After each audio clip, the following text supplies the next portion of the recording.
Harvest na tayo. Oh. Mas maganda ito kaysa sa mga nabibili sa labas. Kasi yung mga nabibili sa labas, di natin alam kung paano yung pinatubo. Kung madumi o ano, mahirap. Bale, maggagawa tayo ng sprouted munggo. Bale, ito hinugasan ko tapos binabad ko maghapon sa tubig. Hindi ko na naipakita sa inyo. Lagyan natin ng paper towel. Lagyan natin. Ayan, dagdagan natin yung paper towel. Tapos ibusin natin itong ating ginawa namin. Itong ating pinatawang munggo. Spread lang natin para pantay-pantay ang pagkakadami ng tubo.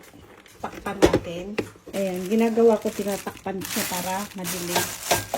Ito yung mga sa parcel. Sinantakip ko. Ayan. Para madilim siya sa loob. Para yung pagtubo niya, hindi masyadong mahahaba. Ayan. Tapos itabi na natin sa hindi nakakabala. Tabi natin. Ayan, i-check natin. 2 days na neto. Ayan. Tumubo na talaga siya. Didiligin natin yan ngayon. Balikan nila ako magdilig yan. Ayan, takpan natin po.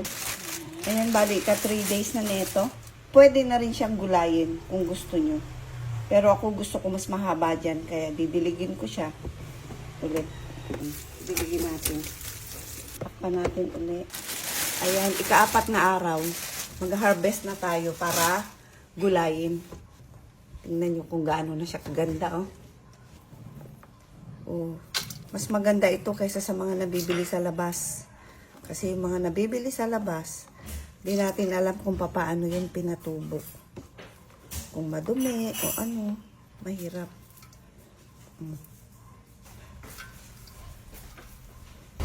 Ito, okay na itong ganito kadami.